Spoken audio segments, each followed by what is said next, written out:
Historia de las ideas políticas, eh, ¿sí? De las historias políticas muchas veces se refieren con, mm, digamos, eh, con distintas expresiones. Se habla historia de las doctrinas políticas, historia de la teoría política, historia de las ideas políticas, historia del pensamiento político, confluye con la historia de la filosofía, que se refiere a la filosofía política como una corriente filosófica. Se entiende genéricamente como parte de la historia de las ideas políticas y como variante historiográfica de la politología o de las ciencias políticas, un área de las ciencias sociales. En fin, hay distintas variables.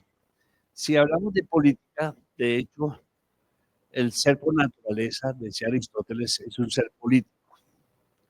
Somos por naturalezamente políticos. Nuestra vida está regida y transversada por lo político.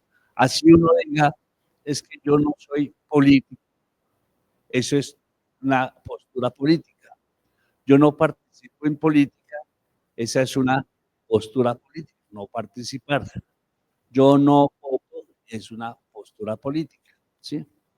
Yo no participo, esa es una postura política. Entonces, la política está inmersa aquí. Y desde la antigüedad siempre se habla de la política, desde la antigua Asia, en la India, eh, encontramos distintos autores, budista en el siglo VI antes de nuestra era, Ganappa Pandit antes de nuestra era, eh, Chandragupta Maurya, es considerado uno de los primeros pensadores políticos y economistas. Maquiavelo se le llama, se es llamado el Maquiavelo hindú, y que escribió el Artha Shastra en el siglo II antes de nuestra era. Entonces, también en la China antigua encontramos otros pensadores, Lao Tse, en las escuelas del pensamiento, gran parte, todo ello de una gran reflexión sobre las formas de organización social de los pueblos de ese entonces. Digamos. Otras, ¿sí? Otra es la base, desde la base cultural en Occidente, está las ideas políticas en la Grecia clásica, en la Grecia antigua, que tienen mucha influencia en el mundo occidental.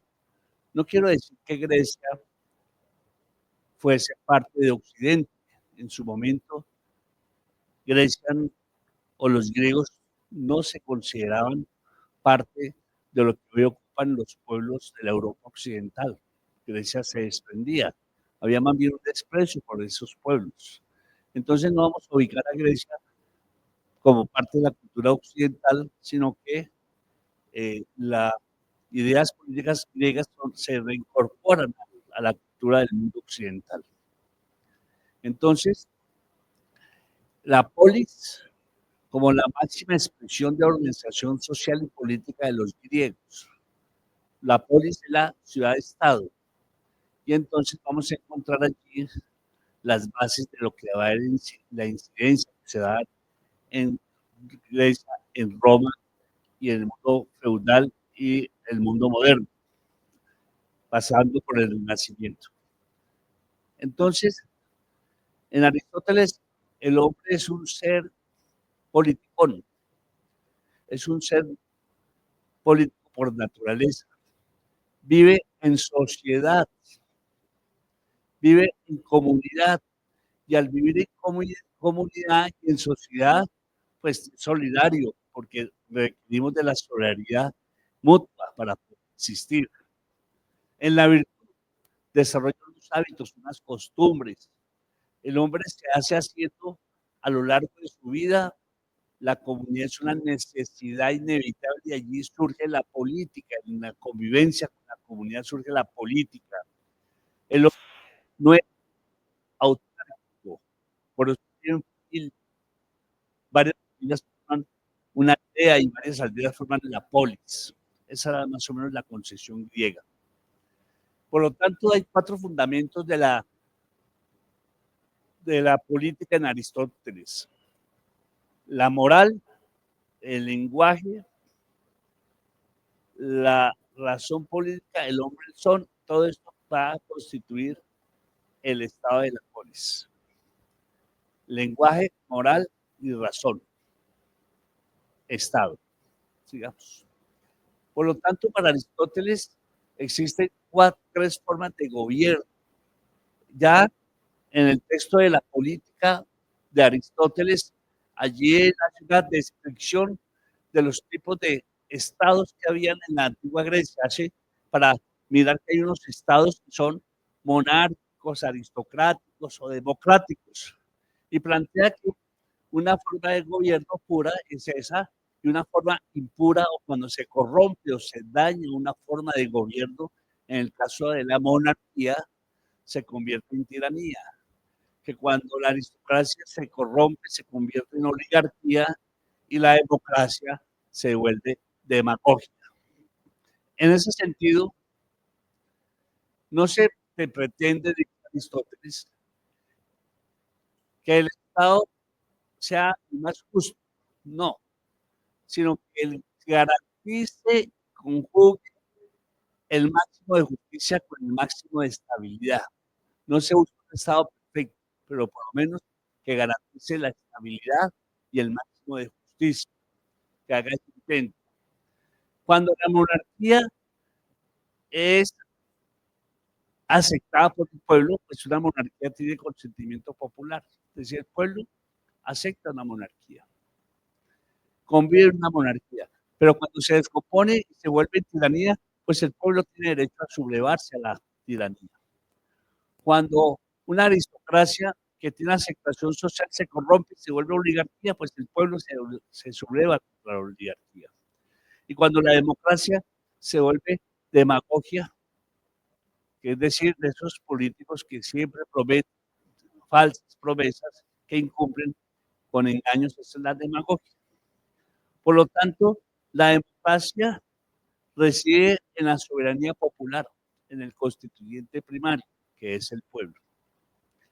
Por lo tanto, la descomposición ya lo señalamos, y dice Aristóteles, la solución para buscar un Estado no perfecto, pero lo más justo y lo más estable posible, dice, reducir a los pobres y reducir a los ricos, y crear una clase media que garantice una sociedad estable mediante un gobierno selecto elegido por la Asamblea del Pueblo. Bien, ¿vale? Entonces, el Estado es una realidad natural, porque la sociedad necesita organizarse y funcionar.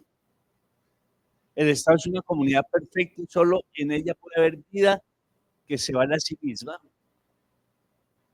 Es interventor de lo social, benefactor, para garantizar el vivir bien de sus ciudadanos y transmitir la sensación de un bienestar de sus ciudadanos. La justicia es algo social, su fin va a ser ordenar, administrar la sociedad para garantizar ese orden y equilibrio de la sociedad. La justicia es una categoría abstracta, no existe. Lo que existe son hombres justos o injustos, si lo miramos en términos de la realidad concreta. Por lo tanto, los griegos van a caracterizar por tener un senado, unos representantes, unas formas de gobierno. En algunos pueblos, Atenas o Espartas, hay formas de gobierno distintos, y funciona en ese ejercicio y se organiza alrededor de la polis. El ciudadano sabía muy bien que nacía en función de la polis, no en función de sí mismo, porque la polis era la garantía que le daba al ciudadano de su estabilidad y su bienestar. Quiere decir que vivir en función de sí mismo era, en cierta forma, un atentado contra la polis. Yo no podía vivir en función de sí mismo, sino de la polis, porque la polis era la garantía del funcionamiento de la sociedad. Pero vienen las guerras del Peloponeso en el siglo III y se derrumba esa concepción de la polis. Cuando hay derrumbes y cuando hay caos, es sálvese quien pueda. Eso de decir que si hay un terremoto, entonces guardemos la paciencia, la calma, salgamos en orden, eso teóricamente funciona muy bonito, pero en la práctica todo eso se echa a un lado, se olvida y sálvese quien pueda. Al derrumbarse esa polis, precisamente surgen unas filosofías, unas formas de pensar que van a hacer énfasis en el individualismo, en la individualidad, y es la filosofía helenística, los epicuros y los estoicos, entendiéndose que los primeros, los estoicos, estaban más interesados en un equilibrio espiritual, un equilibrio, ¿sí?, como el alma, por decir algo. Y en cambio los epicuristas planteaban que había que buscar el mayor placer para el mayor número de hombres, porque el placer era lo que conducía a la felicidad.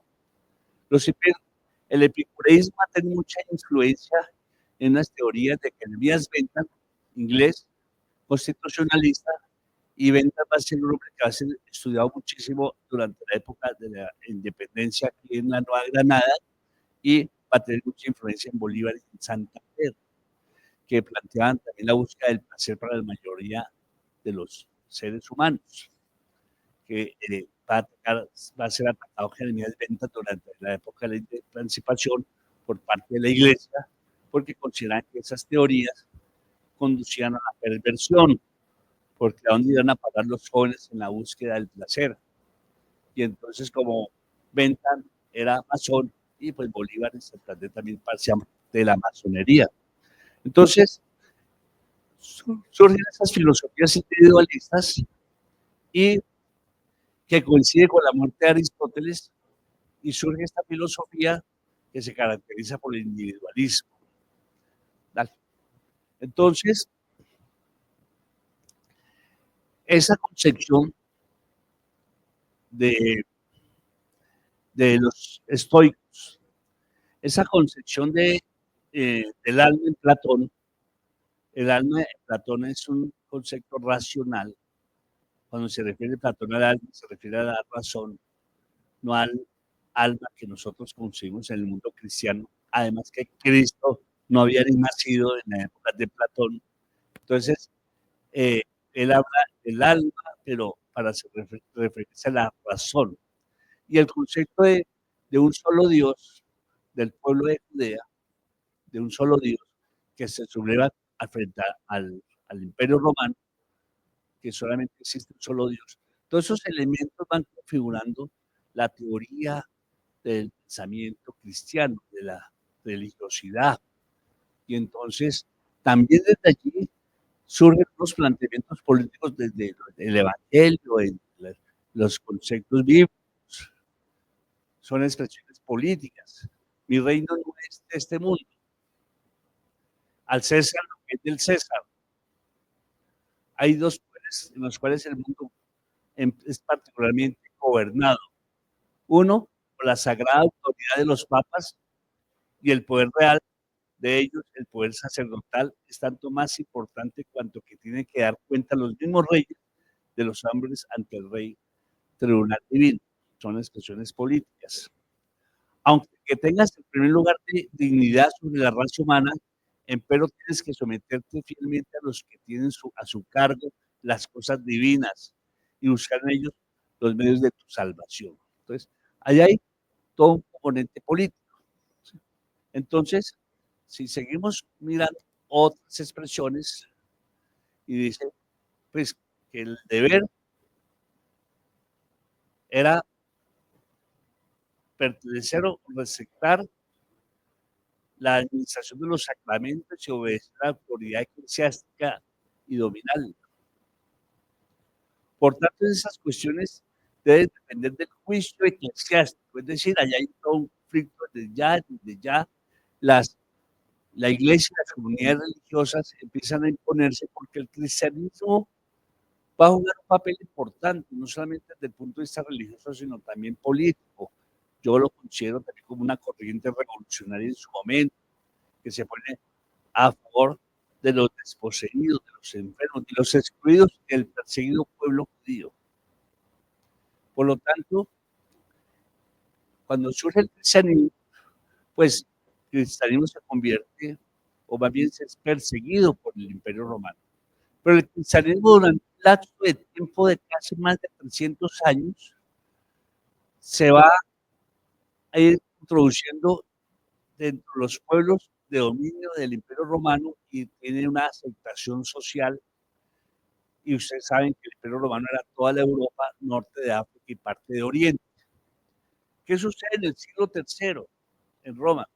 El emperador Constantino se convierte al cristianismo, bien sea por conveniencia política o por convicción religiosa. No lo vamos a mirar ahorita acá, pero podría decir yo que por convicción política, lo más seguro, porque ya había una aceptación social del cristianismo y entonces era como utilizar el, esa conversión de nuestros pueblos al cristianismo que le permitiría gobernar de mejor manera.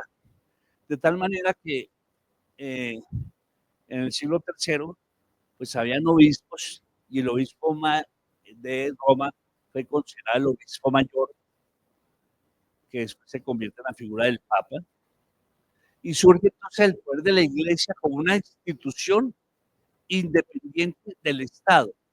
Es decir, no es que tuviese Roma injerencia en las formas de organización de la Iglesia, tiene su propio territorio, que todavía existe, el Vaticano, es un Estado dentro de otro Estado, Roma. Ellos tienen sus embajadores, tienen toda su organización, tienen un territorio, podría decir que es el Estado más pequeño del mundo, el Vaticano, es un Estado como tal. Y entonces, ¿qué sucede? El, dale, por favor. Entonces, ¿qué sucede? Que dentro de ese periodo de tiempo entre lo que es la Grecia clásica y el surgimiento de Roma, vamos a encontrar distintos autores. Por ejemplo, Jenofonte en la época romana, Cicerón, Tito Elías, Seneca y Tácito son pensadores políticos de ese entonces que hacen análisis sobre las formas de funcionamiento de la institucionalidad de la República Romana, ¿sí? Se contrapesa o trata de establecer una forma de gobierno mixta entre las alternativas aristotélicas en lo que es la monarquía, la democracia, eh, la, y las formas de gobiernos aristocráticas. Dale. Entonces vamos a encontrar a Plutarco también, que es el pensamiento cristiano primitivo. Las epístolas paulinas, vamos a encontrar a San Agustín, a Santo Tomás, a Boecio, Isidoro de Sevilla, en la escuela de Auxerre, a Wolfstan de Nueva York, y entonces vamos a encontrar distintos autores en el lapso de ese tiempo que van a plantearse o analizar o hacer descripciones de las formas de gobierno, de funcionamiento de la sociedad y del Estado en ese momento. El emperador Constantino, como ya les dije, se convierte al cristianismo. Eso es como si tuviéramos un presidente como Uribe y que Uribe en su momento diría: yo me voy a convertir y voy a cambiar de ideología, de ahora en adelante voy a ser comunista. Pues, ¿qué pasaría en Colombia? Algo así. Entonces, viene un fenómeno interesante, avancemos, un fenómeno interesante que en el siglo III, perdón, en el siglo V, ya después de que en el siglo III Constantino se convierte al cristianismo, prácticamente el cristianismo se convierte en la religión oficial del Imperio Romano. Pasaron 200 años, ya se había consolidado el cristianismo como una iglesia, una institución muy poderosa, pero viene la invasión de los germanos, de los bárbaros, y se derrumba el Imperio Romano, se fracciona, se resquebraja, se desmembra, ¿sí? Como la Unión Soviética, se despedaza. Pero entonces se convierte el Imperio Romano en muchos pequeños poderes. Y las instituciones del Imperio Romano se derrumban y desaparecen. La única institución política, la única institución que queda en pie es la Iglesia, porque la Iglesia no era una institución que quisiera parte del Estado romano, era independiente. Y la Iglesia toma el papel y la función de empezar a organizar ese nuevo mundo a través de lo que se conoce como la servidumbre. Y de ahí surge el sistema feudal, como un nuevo sistema distinto a la esclavitud que imperó en Grecia y Roma durante más de 500 años. Y entonces surge el feudalismo como un nuevo sistema político, una forma de organizar a la sociedad, con una economía basada en la tierra, en la servidumbre, en el feudo. Y van a surgir nuevas ideas e instituciones feudales que tienen unas raíces alemanas. Fue una constitución de individualidad y la política que se desarrolló frente al centralismo y el poder absoluto de los reyes. ¿Qué sucedió? Pues el Papa pues, va a ser una figura muy importante, porque si la Iglesia va a organizar todo, todo funciona alrededor del Vaticano y el Papa es concebido como el representante temporal de Dios en la tierra, es decir, es el que es el enviado de Dios, el que se encarga de organizar los asuntos de Dios aquí en la tierra. Por lo tanto, el Papa está facultado, está imbuido de poder divino, celestial. Y todo lo que haga el Papa es válido. Quien en ese momento atentase contra el Papa o contra el rey, podría ser considerado un atentado de divinidad, de esa divinidad. Por lo tanto, entonces esas instituciones, dadas por un contrato típico de la Edad Media, por el cual los soberanos y los grandes señores concedían tierras o rentaban tierras a otros, o para que les sacaran su fruto a cambio de qué? De que les obedeciera. Es decir, yo te cedo tierras, yo te protejo, yo te cuido, pero tú me sirves. ¿Sí? Esa es la servidumbre. Y entonces se da ese tipo de organización social y política mediante lo que se conoce como el vasallaje. Y hay unos marcos históricos, pues, que son los pueblos germanos que conquistaron todo lo que fue parte del Imperio Romano. Entonces, el pensamiento político medieval de la Edad Media en Europa es básicamente teórico y abstracto. Está desvinculado de las circunstancias políticas de su época. Su fundamentación divina del poder político, unida al carácter divino del soberano, provocaba que durante este periodo aumenten las potestades de la Iglesia y que todos los autores que reflexionen sobre el ordenamiento de la sociedad lo hagan destacando el origen divino de este orden, es decir, el orden divino.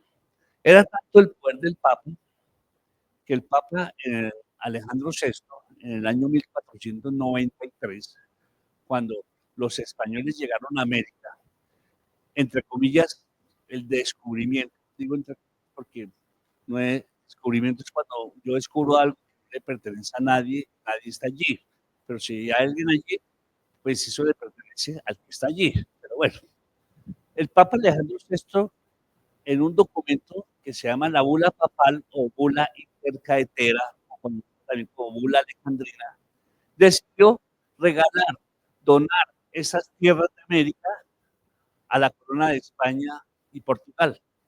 Regaló algo. De hecho, el bachiller Enciso, cuando llega con su edicto a las tierras del Zenú y reúne a unos indígenas Zenú y les dice, les lee el edicto, les dice que hay Dios único, Dios del universo, que el Papa soberano y enviado de Dios ha regalado y donado estas tierras a la corona de España. Y los indígenas de Zenú lo escuchan atentamente y guardaron silencio y al terminar le dijeron, bueno, eso que exista un solo Dios, Dios del universo, no lo vamos a discutir. Digamos que sí, nosotros tenemos nuestros dioses, ¿sí? No sabemos de qué Dios si usted nos está hablando, pero nosotros tenemos los nuestros. Lo segundo, ese señor Papa que no lo conocemos, no sabemos quién es y con qué autoridad él viene a regalar estas tierras que no le pertenecen. Que venga acá y nos lo diga personalmente para clavarle la cabeza en este palo. Mostraron un palo, tenía un cráneo reducido allí, porque quiere ese señor Papa. Y entonces quiere decir que el cristianismo aquí se impuso a la fuerza, ¿no? ¿Qué aceptas, la cruz o la espada? Entonces se impuso ese criterio del poder divino y la iglesia por eso va a jugar un papel importante y fundamental durante toda la Edad Media y toda la parte relacionada con la educación que es elitista va a ser dirigida a cierta élite, pero también tenía un objetivo claro, que era evangelizar e imponer el pensamiento cristiano. Entonces, sigamos. Entonces, encontramos allí dos pensadores fundamentales que son San Agustín, que dice, hay que prepararse en la tierra para ser aceptados en la ciudad de Dios. O en palabras de Santo Tomás de Aquino, prepárate para el mundo del más allá. Es decir, si quieres la vida eterna, tienes que estar, depende de cómo te comportes aquí en la tierra, serás aceptado. Y los pobres tendrán más posibilidades de llegar al reino divino. Y los ricos que se portan tan mal, pues la iglesia decía, es más fácil que entre un camello por el hueco de una aguja que un rico al reino de los cielos. Entonces esa era, digamos, la forma de pensar de tal manera que todo el poder divino recaía en Dios. Cuando el Papa bendecía a un rey, le estaba otorgando el poder absoluto, todo el poder en un rey. El rey tenía toda la potestad para decidir, gobernar y hacer lo que él consideraba pertinente. Por eso, a finales de la Edad Media, entrado el siglo XV, aparecen unas críticas sobre la excesiva vinculación entre el poder civil y el poder religioso. Entre los críticos sobre las excesivas potestades papales destacan Guillermo de Ockham, Marsilio de Padua y Nicolás de Cusa. Son críticos de esa arbitrariedad con la que están gobernando los reyes bajo la bendición del Papa. ¿Sí? Entonces, allí surge el poder absoluto, que era el rey. El rey era el ejecutivo, el legislativo y el judicial. Y ese absolutismo va a estar ceñido allí a lo que se conocieron como las monarquías absolutas.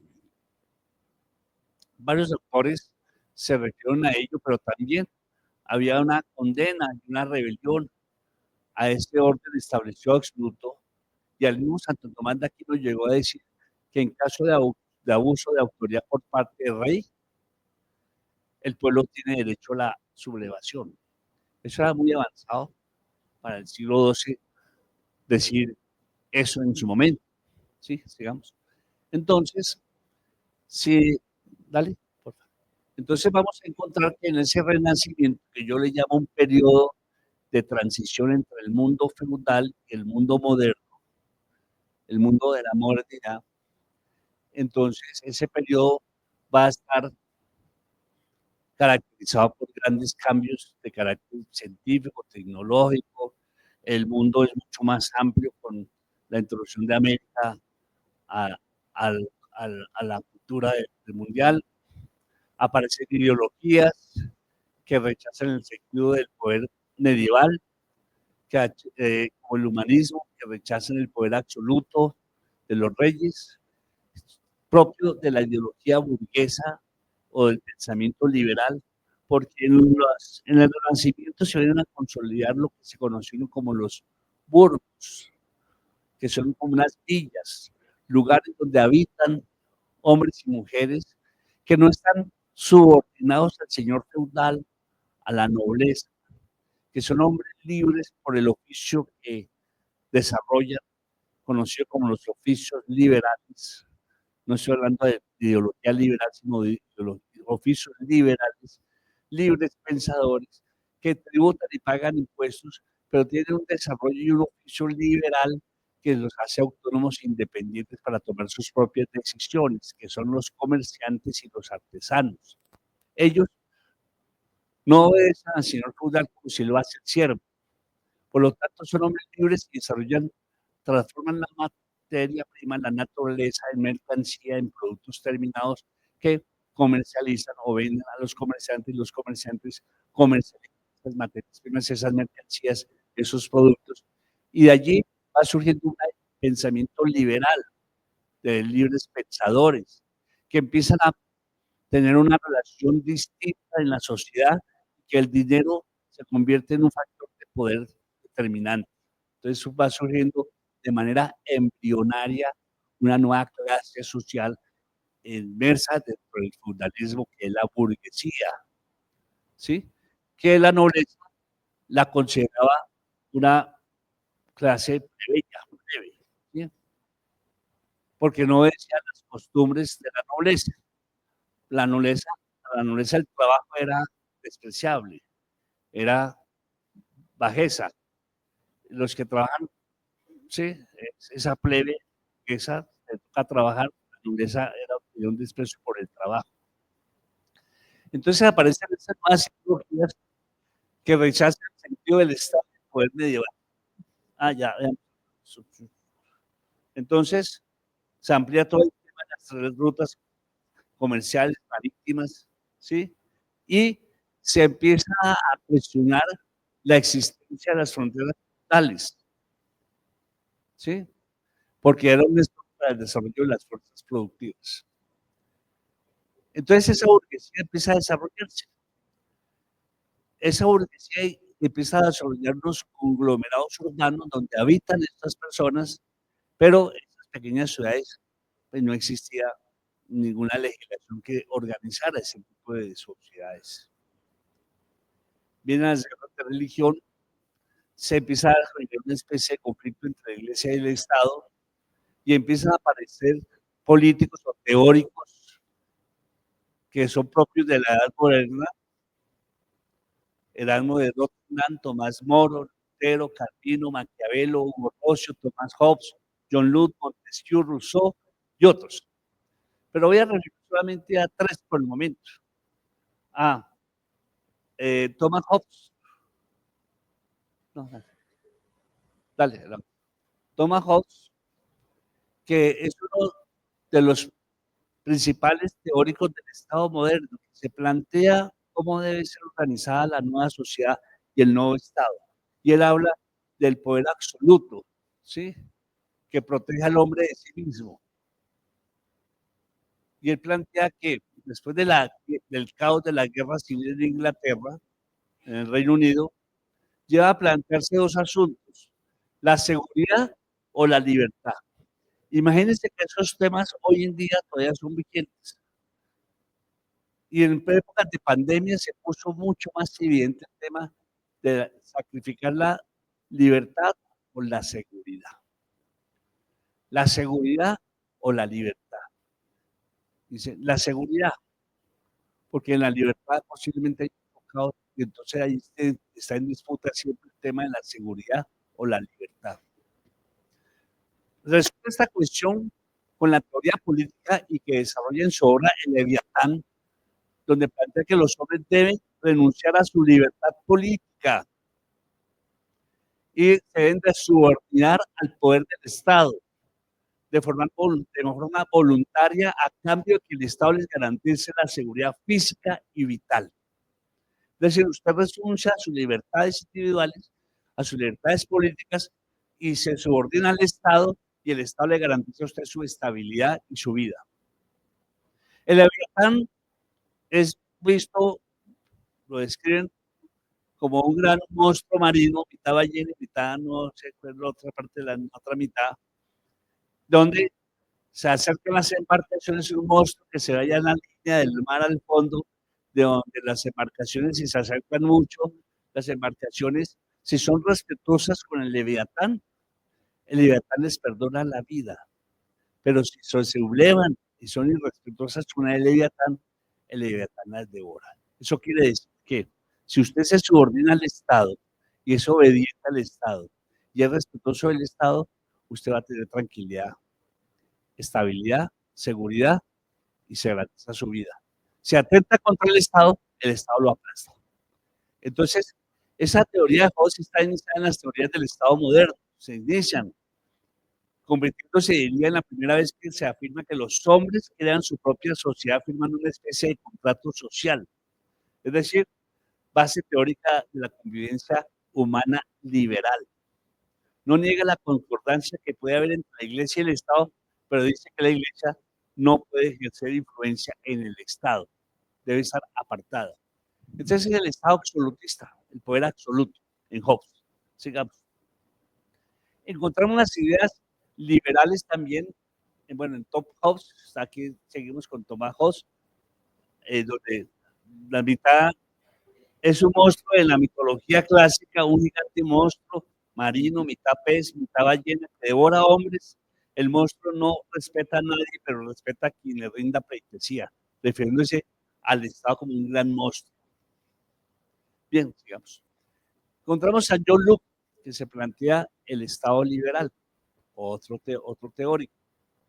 Es considerado el padre del liberalismo por sostener que todo gobierno surge del pacto o contrato revocable entre individuos, con el propósito de proteger la vida, la libertad y la propiedad de las personas, teniendo los signatarios del derecho a retirar su confianza al gobernante, a rebelarse cuando éste no cumple con su función. Dice, el Estado debe garantizar las libertades de los individuos, debe garantizar, sí, la vida, debe garantizar la propiedad, cuidar la propiedad privada de los individuos, ¿sí? Y desde luego que cuando el Estado no cumple con ello, pues el pueblo tiene derecho a sublevarse totalmente. Se plantea que es necesario separar el poder del Estado y el de la Iglesia. Lo que es de Dios es de Dios y lo que es del César es del César. Y entonces, separar también plantea la separación de los tres poderes, que no puede ser el rey tener todo el poder absoluto, sino que tiene que haber tres poderes, el ejecutivo, el legislativo y el judicial. Se plantea eso.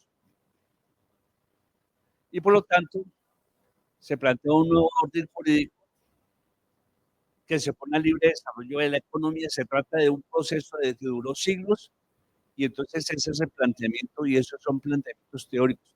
Van surgiendo planteamientos teóricos de acuerdo a las necesidades. Los conglomerados urbanos para ese momento ya son bastante grandes.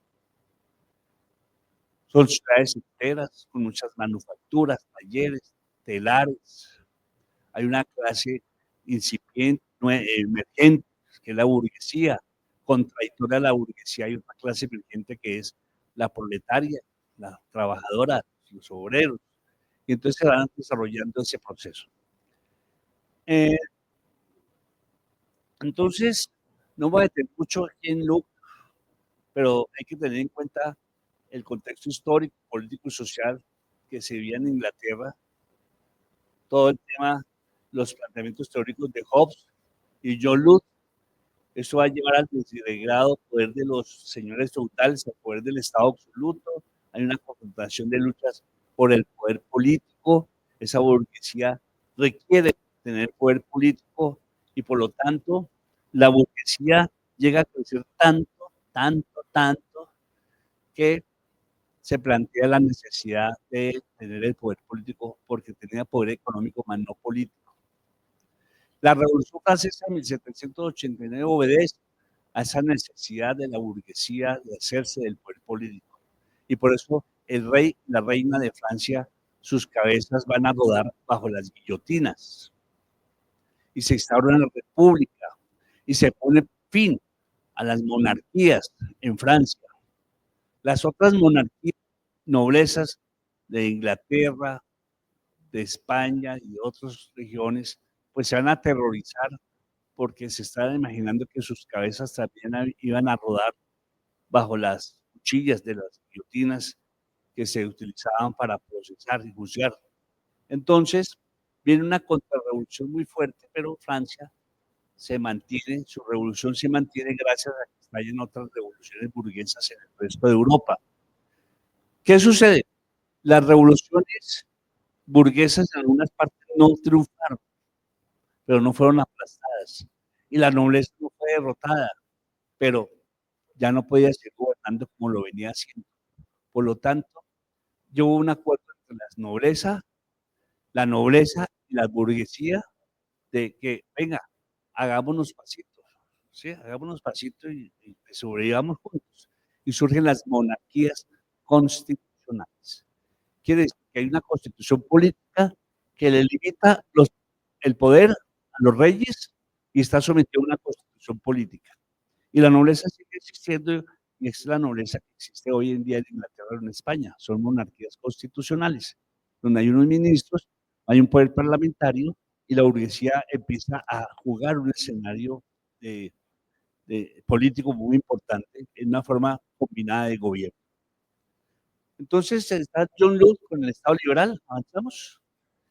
Rousseau, que es uno también muy importante, eh, pensador, dice que el hombre nace libre, pero la sociedad lo corrompe o lo encadena. Es una idea fundamental que se basa en la obra del contrato social, escribe un famoso libro, El contrato social. La libertad natural debe cederse a un colectivo mayor, es decir, sí, yo tengo mis derechos individuales, pero los derechos colectivos y generales están por encima de mis derechos individuales. Conformando la institución estatal en lo que recibe el poder de cada individuo que deposita en esta. Y él dice, habla de un contrato social, es decir, que los integrantes de una comunidad hemos firmado un contrato social y nosotros aceptamos un contrato social. Pero es que el contrato social de Rousseau fue escrito hace más de 200 años, que se representan los intereses de la burguesía, ¿sí? Y entonces, ya habla del poder social, del Estado social de derecho. Y resulta que, recogiendo uno a Buenaventura de Sousa, Sousa dice, oiga, ese contrato social hay que replanteárselo, o hay que crear otro contrato social, porque ya muchos seres humanos hoy en día están sin derechos, no tienen derechos humanos, se quedaron por fuera del contrato social. Y entonces la gran mayoría de la población hoy en el mundo es una población sin derechos. Por lo tanto, o hay que crear otra figura de humanos que se llame subhumanos para hacer un nuevo contrato social para estos subhumanos. Por eso habla de la refundación del Estado más adelante, Buenaventura de Sousa, que me voy a referir así de manera muy breve sobre ese punto. ¿Sí? Entonces Rousseau dice como los hombres no pueden engendrar nuevas fuerzas, sino unir y dirigir las que existen, no tienen otro medio de conservarse que formar por agregación una suma de fuerzas. Nos vamos a sumar todos, vamos a hacer fuerzas para poder exceder a la resistencia, ponerlas en juego por un solo móvil y hacerlas obrar en armonía. Esa suma de fuerzas no pueden hacer sino el curso de muchos, pero siendo la fuerza y la libertad de cada hombre los primeros instrumentos de su conservación. ¿Cómo va a cometerlos sin perjudicarse y sin olvidar los cuidados que se debe? Entonces, esos son unos elementos, ¿vale? Entonces, hay tres grandes temas de discusión. Ya un momento, para que haga un salto, pero antes de hacer ese salto, quiero señalar lo siguiente. ¿Qué sucede? Que conformado el tema de la conformación la conformación de los centros urbanos, se da la Revolución Francesa en 1789. Está la Revolución Industrial. Las ciudades funcionan, pero hay un caos en la sociedad. No existe ninguna legislación laboral que diga que los trabajadores tienen una jornada laboral de 8 horas o 12 horas, que tienen seguridad social, prestaciones sociales, salud, pensión. Eso no existía. Ni existía una legislación que protegiera los derechos de los niños. De hecho, la infancia no existía. Existían los niños y las niñas, y los niños y las niñas eran vistos pequeños adultos, eran unos pequeños adultos. Es decir, eran no existía la categoría de la minoría de edad, ¿sí? Prohibida la entrada de menores de edad, eso no existía. No habían lugares vetados porque no existía el menor de edad. La infancia no es una categoría biológica, es una categoría histórico-social que surge por los aportes de la pedagogía moderna, la psicología, que surge como nueva disciplina, que empieza a analizar y estudiar, ¿sí?, al niño desde una mirada distinta, y el derecho va a surgir la categoría de infancia. Y como había un problema de que la mayoría de los niños y niñas eran hijos de obreros, desempleados, muchos, deambulaban por las calles, habían pandillas y parches, asaltaban, robaban.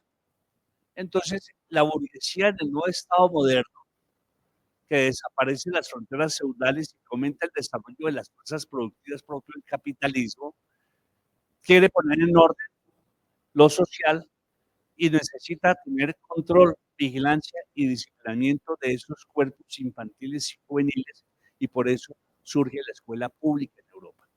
La escuela pública como un dispositivo para el encerramiento físico, como lugar de control, de vigilancia y disciplinamiento del cuerpo infantil y juvenil, pero no solamente un encierro físico, sino también un encierro epistémico, relacionado con el conocimiento y con el adoctrinamiento de la nacionalidad que se quería construir desde cada burguesía nacional. Entonces, eso es el elemento a tener en cuenta. Ahora, eso en términos de la conformación del Estado en Europa, producto de las revoluciones y de la construcción de monarquías constitucionales, surgen los estados, pero las ideas de la Revolución Francesa, de la libertad, de la igualdad, de la fraternidad y del Estado moderno, van a llegar de manera muy típica a la Nueva Granada. De hecho, son ideas vetadas.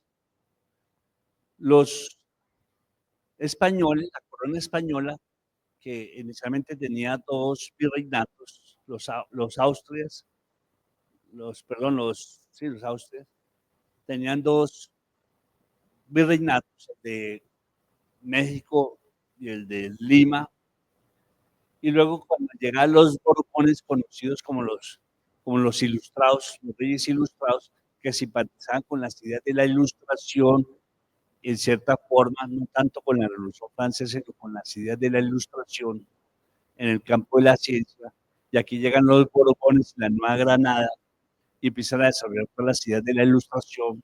De hecho, la llegada de la expedición botánica en 1781 obedeció a esa apertura relacionada con el conocimiento para descubrir los secretos de la naturaleza, porque ya se sabía que España, para el momento, con toda la riqueza que había tenido, estaba atrasada frente a Inglaterra, a Francia y los Países Bajos, porque todo el oro que extraían, pues tenían que dárselo a sus prestadores, y ellos hicieron utilizar e invertir esos dineros en el desarrollo de la industria. Como dijo Eduardo Galeano en su libro Las venas abiertas de América Latina, España tenía la vaca, pero otros se tomaban la leche, ¿sí? Es decir, América era la gran vaca y la leche era todo el oro que extrayeron, pero otros sacaron un fruto de eso.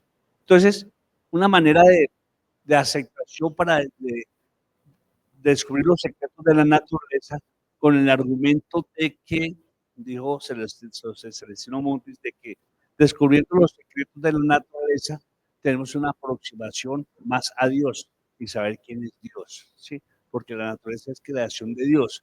Entonces, pero también había un propósito meramente económico, ¿sí? Para mirar cómo se podía explotar los recursos de la naturaleza.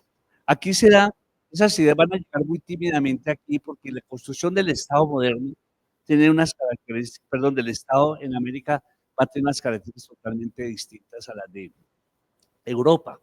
Los Borbones, la corona española decide construir dos virreinatos más, el de la Nueva Granada y el de Río de la Plata. 4 virreinatos, pero además los virreinatos están también las capitanías y las audiencias como formas de organización político-administrativa de sus territorios, de sus colonias. Venezuela es una capitanía y Quito, hoy Ecuador, es una audiencia. Y el Virreinato, aquí en la Nueva Granada. Esas divisiones político-administrativas iban configurando los límites de que son hoy las fronteras de los estados nacionales en América. Por lo tanto, esas ideas de la Ilustración van a incidir y hay unos elementos de coyuntura internacional que también inciden en lo local. En 1808, el emperador Napoleón Bonaparte le pide permiso a Carlos V, rey de España, para cruzar con sus ejércitos territorio español para llegar a las costas, para hacer un bloqueo económico, político y militar a la Gran Bretaña.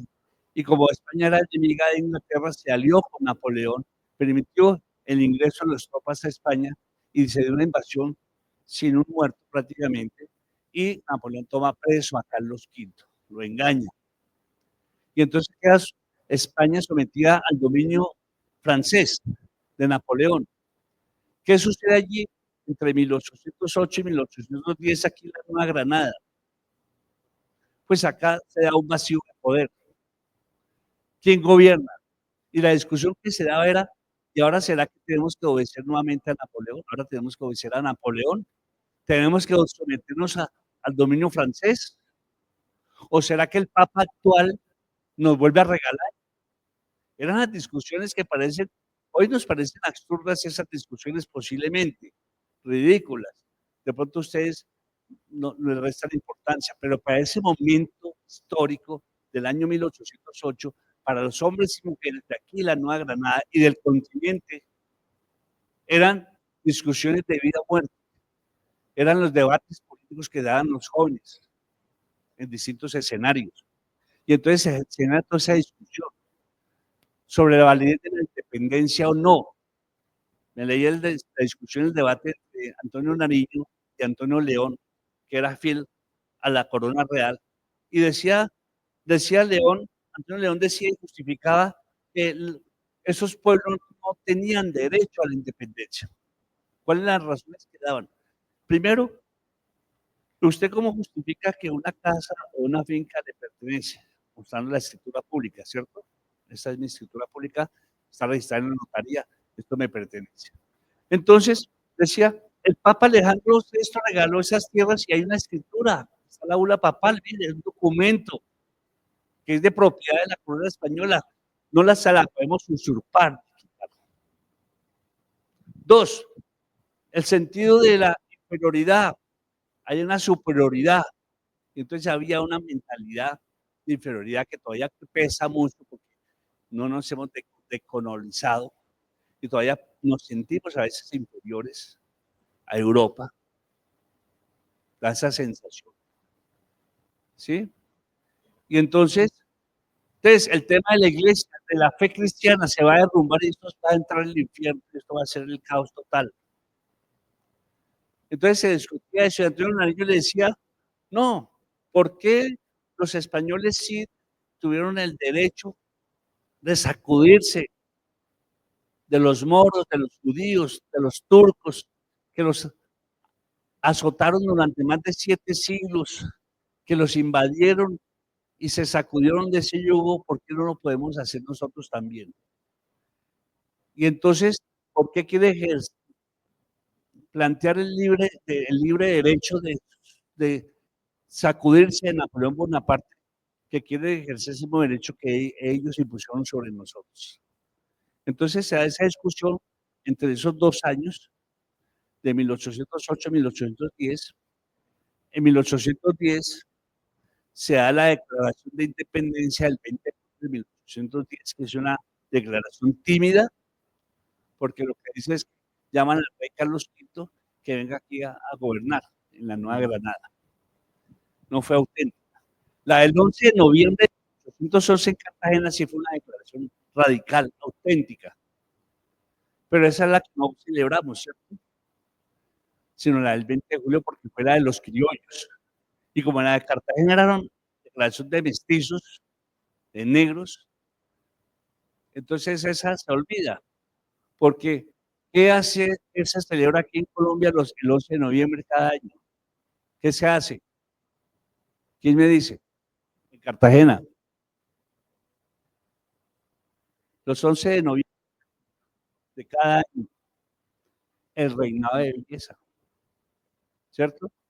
Y no se habla de la Declaración de Independencia de Cartagena.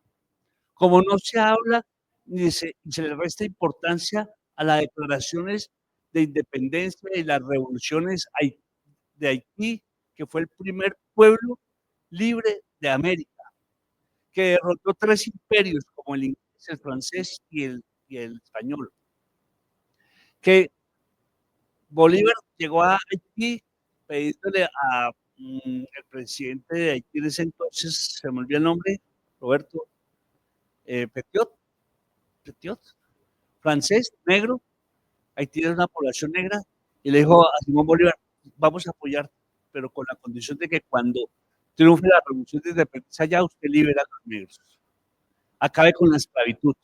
Y él se comprometió. Entonces, ese proceso de discusión se da, además ya se empiezan a configurar los estados nacionales con los límites político-administrativos que puso la corona española. Sí, por eso Venezuela porque delimitó esas fronteras, y esos temas de discusión tienen que darse con eso, la legitimidad de la independencia. ¿Es legítima o no es legítima la independencia? El segundo punto de discusión grueso acá era la forma de Estado y administración de los nuevos estados. ¿Sí? ¿Cómo se iban las formas de gobierno? Que aquí en 1810 ya desató una guerra civil. No nos habíamos independizado realmente, ya nos estábamos enfrentando entre centralistas y federalistas como formas de gobierno, en lo que se conoce como la patria boba, 1800, 1816, ¿cierto? A veces también la izquierda parece boba, porque el enemigo está afuera y aquí nos devoramos por dentro. Y entonces, esa discusión de guerras, porque el ejército de Camilo Torres y el de Antonio Nariño se enfrentaron aquí, Mantequimada, aquí en San Victorino, una guerra con muertos y todo, por imponer una forma de gobierno, si era centralista o federalista. Y en 1816 viene la reconquista española, Pablo Morillo y masacra a Múñez, que lleva al paredón. Y el otro tema de discusión fuerte era si un Estado supranacional, integración, o un Estado atomizado. Y esa discusión se da en el Congreso de Panamá de 1826. Se plantea la primera vez, Bolívar lo dejó bien claro allí, la necesidad de comprar unos estados, una confederación de estados de independizados nacionales, de ayuda mutua, porque él preveía el destino de los Estados Unidos sobre estos pueblos. Y entonces vio la necesidad de crear una confederación para intercambio comercial, para tener navíos, un pacto militar para cualquier país que fuera agredido por una potencia, hubiera un apoyo mutuo al estilo OTAN, ¿sí? Pero eso no fue posible por las divisiones internas que se dieron más bien estados atomizados, se fracturó esa propuesta y se rompió y surgen los estados nacionalistas aquí en América. Y así es como surge el Estado acá, cómo se desarrolla. Avanzamos. Entonces, hay otro pensador que habla sobre el Estado, que es Carlos Marx. Marx dice, nosotros no tenemos que promover el Estado, tenemos que destruirlo. Pero la destrucción del Estado tiene que darse de manera gradual. Es decir, el Estado se necesita de manera transitoria mientras se organiza el nuevo mundo, la nueva sociedad. Y entonces, las ideas de Marx las encontramos en el programa de Gotha. Allí, Marx sostiene la transitoriedad del Estado capitalista al Estado socialista de manera transitoria y a la dictadura del proletariado. Plantea en sus obras que no es posible reconciliar, no existe ni existe la posibilidad de reconciliación de las clases sociales, que eso es una mentira, que eso, que hagamos un diálogo para poder convivir mutuamente entre los capitalistas y los trabajadores, los pobres, que eso es irreconciliable. Que lo que se busca es el dominio de una clase sobre otra y explica cómo el Estado apareció unido a la división de la sociedad en clases sociales. Y por eso dice que el Estado, el papel del Estado es fundamentalmente la propiedad privada, que es lo neurálgico y lo que le interesa a la clase burguesa. La burguesía siempre se preocupa por sus bienes. A la burguesía, a la oligarquía y al imperialismo no le interesa que un gobierno sea de izquierda. Si es de izquierda, no hay problema, mientras no atente contra los intereses económicos de las multinacionales, de la empresa privada y de los grandes capitalistas. Que gobierna, pero si atenta, la cosa cambia. Entonces, bienvenidos gobiernos demócratas de izquierda en América Latina, siempre y cuando el capitalismo siga funcionando sin ningún problema. Por eso, dice Marx, el Estado aparece porque surgen las clases sociales. El matriarcado desaparece cuando surge el Estado porque el matriarcado es desplazado por el patriarcado. Y el Estado y la propiedad privada está relacionada con el patriarcado. Eliminar el patriarcado es también eliminar el Estado, pero el Estado se hace necesario que exista mientras se hace el proceso de transición. Avanzamos. Por lo tanto, se hace una crítica al capitalismo en los socialistas utópicos como Fourier, Saint-Simon. La definición del socialismo científico que se da en Carlos Marx y Engels, la formación del anarquismo en la obra de Bakunin, la polémica de Marx del socialismo libertario y el socialismo autoritario, son discusiones que se dan en el seno de los marxistas y que eso hace que se den muchos marxismos o formas de interpretación del marxismo, porque se puede interpretar de manera dogmática, sectaria o dialéctica. Y dialéctica es un método de interpretación de la realidad, ¿sí? Es mucho más objetivo. Sí, sigamos. Entonces, dice que las ideologías surgen las ideologías de la revisión, del liberalismo en Inglaterra y Alemania, del utilitarismo en Bentham, la revisión de Schwarzschild, las polémicas en torno a Marx y la socialdemocracia alemana, Kautsky, Bernstein, Rosa Luxemburgo. Entonces esas discusiones se dan y Marx dice, es necesario organizar a los trabajadores. Los trabajadores y los obreros del mundo no tienen patria, son hermanos de clase. Por lo tanto, es necesario organizar a los trabajadores a nivel internacional y se crea la Asociación Internacional de los Trabajadores, que se convierte, es conocida como la primera internacional socialista, que entra en contradicción por las contradicciones dadas entre Marx y Bakunin, entre anarquismo y socialismo. Y entonces se funda la segunda internacional. Y entonces esa segunda internacional socialista también entra en crisis cuando estalla la Primera Guerra Mundial. Porque dice Marx, que en la Primera Guerra Mundial, los obreros y los hijos de los obreros y los hijos de los campesinos de Alemania se van a matar con los hijos de los obreros y los hijos de los campesinos rusos. Son hermanos de clase. Los enemigos verdaderos están dentro de sus propios países, que son sus propias burguesías. Hay que derrocarles y unificar estos países en una confederación.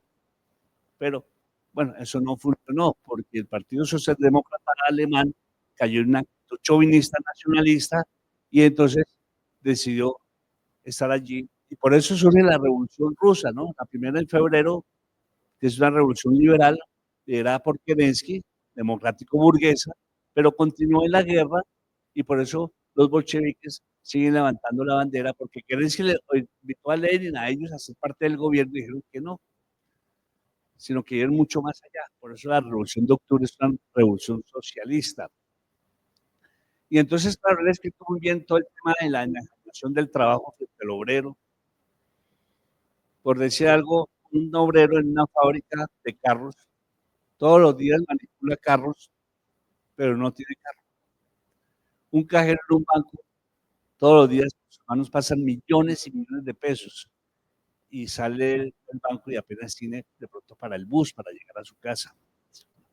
Entonces, esa es la definición del trabajo, que la pueden ver en la película de Tiempos Modernos de Charlie Chaplin para que tengan una idea que es la enajenación en el trabajo. Entonces, esos son los elementos que plantea Marx de cómo el trabajo aliena a la persona, la enajena, no la permite ver más allá, para que no tenga conciencia en sí y mucho menos conciencia para sí. Es decir, no se reconoce como obrero, como trabajador explotado y no se reconoce que hace parte de una clase, ¿sí?, social, de una clase que debe ser organizada y que debe emanciparse para ganar conciencia para sí, ¿sí?, políticamente. Sí, sigamos.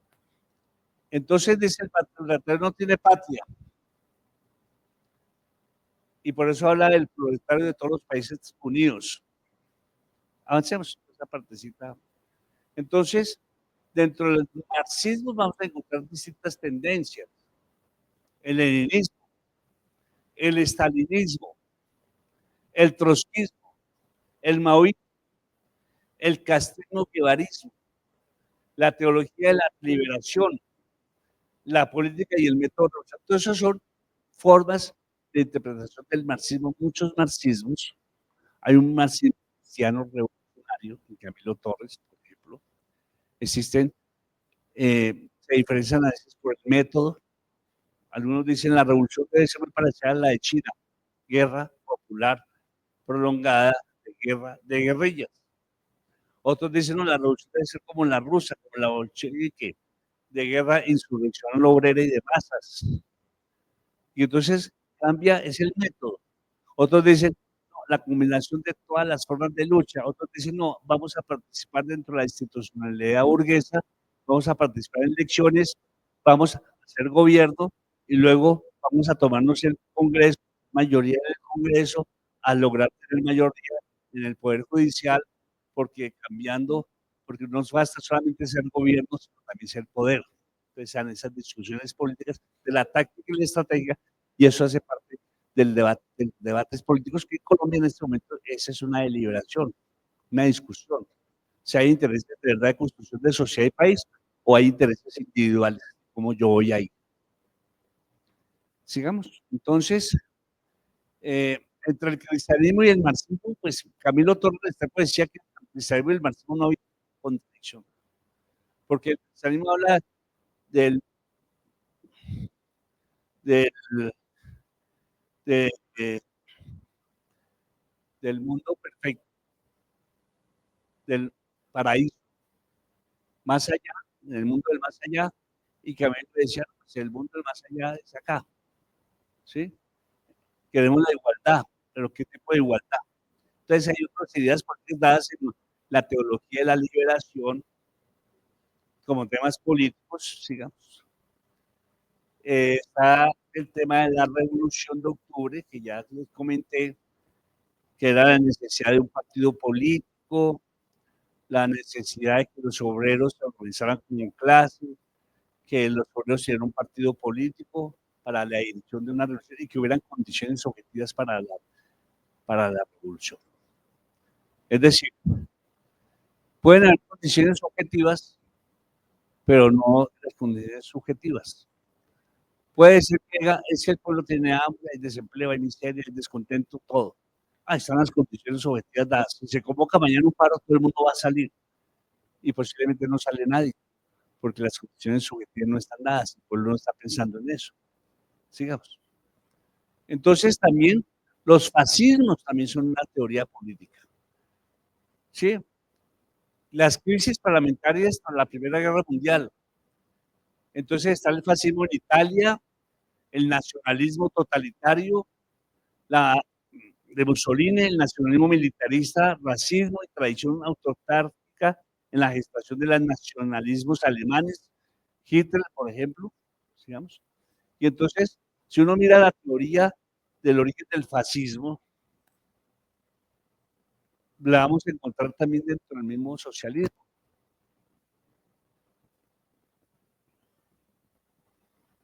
Hoy, por ejemplo, el tema de la izquierda y la derecha parece que sea como que hay una desideologización a veces de los partidos. Uno no sabe si es de izquierda o derecha o de centro o qué es.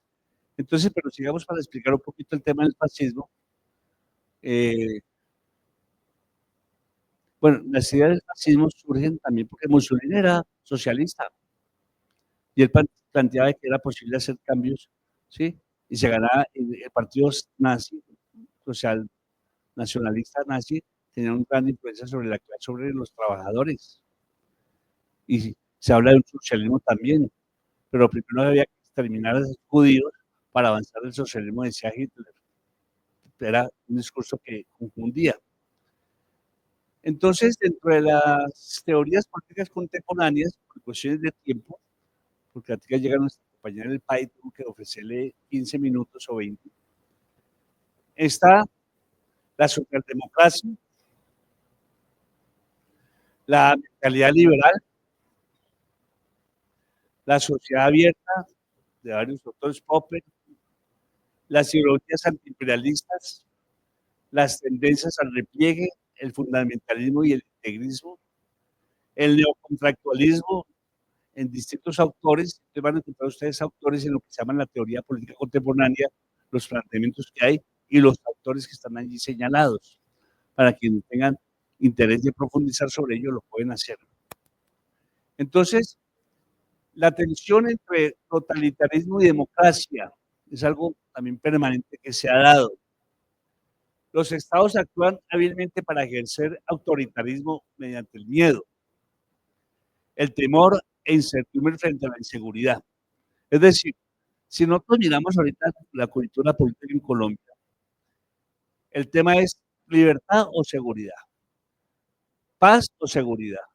Es decir, toda la derecha viene hablando de seguridad, ¿sí? La seguridad.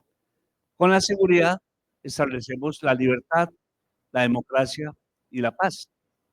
Dice, la seguridad es el argumento que impacta de forma abrupta en todos los aspectos que en nuestra vida pone aquí las ideas de lo que significa estar juntos y supone un desafío a nuestro concepto de solidaridad. Libertad y seguridad están a menudo en tensión. La mayoría de las personas sacrifican la libertad por la seguridad o la idea o percepción que tienen de ella. Entonces, ese es el dilema y la discusión que hay en este momento. Eso es un recorrido, una panorámica histórica del tema en las ideas políticas, así a vuelo de paro, porque esto nos da para trabajar cada uno de estos autores. Esto es una carrera de ciencias políticas. Sí, ciencias políticas tienen unos tiempos y unos años para estudiar, y aquí simplemente es una abreboca de lo que es todo este recorrido histórico de lo que tiene que ver con las ideas políticas en el mundo y en Colombia. Entonces, en este momento, ¿cuál es la coyuntura política nacional? Las elecciones, ¿cierto? La coyuntura internacional, ¿dónde está? En este momento más hacia nosotros. ¿Cuál? Venezuela, ¿cierto? Los bandos norteamericanos que están a la puerta y con la incertidumbre si van a invadir a Venezuela o no, si van a intervenir militarmente o no. Ya lo ha hecho Estados Unidos en muchas ocasiones. Cuando, con el descuento también de que llega en Panamá, era narcotraficante, tráfico mafioso, invadió Panamá, lo tomó preso, se lo llevó para Estados Unidos y lo metió preso. De pronto quiere hacer lo mismo con Maduro, poderlo capturarlo y llevárselo para Estados Unidos y meterle preso. Es una manera pues, humillante también. Y el argumento, siempre se esconden argumentos. Cuando invadió Irak, lo mismo, que es que Hussein tenía armas de destrucción masiva, bomba atómica, bomba nuclear, ponía en existencia de no solamente del planeta, sino de la humanidad. Y aquí había que detenerlo porque era un loco y que ponía en peligro todo. invadieron Panamá, tomaron a Hussein, lo llevaron a una soga, lo ahorcaron, y buscaron y nunca encontraron ninguna bomba atómica de destrucción. Todo era un interés económico en el fondo. Y aquí lo que hay son intereses económicos y políticos, ¿sí? Porque si se trata de un problema de tráfico de drogas, pues donde se producen más drogas y donde se cultiva más hoja de coca es en Colombia. Entonces debería empezar por Colombia y no por Venezuela. Pero hay un interés de fondo político fundamentalmente y económico también, ¿sí? Aquí no, porque pues aquí el gobierno, cualquier gobierno, pues no ha tocado los intereses del imperialismo ni de la burguesía. Lo que ha tocado es lo más bien, y por eso se rompen las investiduras, la burguesía que está ligada al tema de la salud o al tema laboral, que si se le paga 20 pesos más o 20 pesos menos al trabajador, se agarran de eso, porque pues, son migajas, pero para ellos es mucho. Cuando un empresario dice, este año tuve pérdidas, pérdidas es que no ganó igual que el año pasado, igual ganó, pero no igual. El año pasado me gané 10.000, este año gané 8.000, tuve pérdidas, pero igual ganó, ¿sí? Entonces esa es la lógica que miran ellos. Además, la reforma laboral, eso ya era conquista de los trabajadores, la jornada de las 8 horas, la jornada nocturna, todo eso le costó a los trabajadores muertos, sacrificios, desapariciones, masacres, torturas, más de 150 años en luchas, y vino el modelo neoliberal con la ley 100 y tumbó todo eso, con el gobierno de Uribe, y tumbó todo el tema, los derechos laborales, y hablando de la flexibilización laboral para que los empresarios emplearan más, pues generó una flexibilidad laboral para poderlos despedir más fácilmente y no tener una carga para fiscal fuerte. Entonces, y efectivamente se generó mucho empleo, pero un empleo precario, mal pago, ante todo para los jóvenes, por horas, por días a destajo, y esas, lo que se está haciendo es que se recuperó nuevamente la jornada nocturna, no totalmente, porque la jornada nocturna antes comenzaba a las 7 de la tarde, terminaba a las 7 de la mañana, ahora comienza a las 7 de la noche. Se recuperó y se perdió una horita. O sea, no son nuevas conquistas, es recuperar las que se perdieron, eso es lo que está, es recuperar nuevamente el sistema de salud bajo la supervisión del Estado y dirección del Estado, porque la salud se quedó en manos del sector privado, de las multinacionales, igual que las telecomunicaciones, todo está en manos de las multinacionales, de la empresa privada, ¿cierto? No, yo no veo que las telecomunicaciones estén ahorita cuestionando al gobierno, que las van a nacionalizar, que las van a estatizar, no, ellas funcionan perfectamente. Ustedes tienen el celular allí, están en Claro, Movistar y todas esas empresas multinacionales, ¿cierto? E incluso en la casa no están afiliados a la ETV, sino a estas empresas multinacionales, y eso que la ETV es la empresa del Estado, ¿sí? Pero algunos dicen es que ETV tiene mal servicio, porque no interesa quién sea el dueño, sino que le preste un servicio a mí. Entonces, esos son los temas gruesos de la política, y mientras no se toquen esos intereses económicos de las grandes capitalistas, pues bienvenidos gobiernos democráticos de izquierda en este país. Bienvenidos. Mientras no me toquen los intereses en Colombia, dice Trump, bienvenido quien sea que venga, ¿sí? Porque una cosa es ser gobierno y otra cosa es tener el poder, y el poder no ha sido fácil. Entonces, esa es, digamos, parte de la discusión. Nos quedan 10 minutos antes de que llegue la señora del PAET para explicarles el uso de la plataforma virtual y los tiempos y lo relacionado con el tema de los parciales que se suben a la plataforma. Intervenciones sobre el tema, discusiones, objeciones, discusiones, críticas, tienen la palabra. ¿Quién quiere hablar? Yo veo que hay personas que están que se hablan aquí desde hace rato, pero posiblemente a veces hay un poco de timidez, pero hay que superarla. ¿Sí? ¿Quién quiere hablar? Yo los veo con ganas de hablar, ya estoy comiendo las uñas porque quiere hablar, pero le da como nervios, ¿cierto? ¿O no es así? Claro, uno come las uñas cuando quiere hablar, pero no se atreve porque se pone nervioso, ¿sí? ¿Comentarios? Bueno, entonces yo sigo hablando. Si no hablan, pues yo hablo. Bueno, entonces, ese es el panorama ideológico político que se da en el tema de la historia de las ideas políticas. Y claro, uno dice,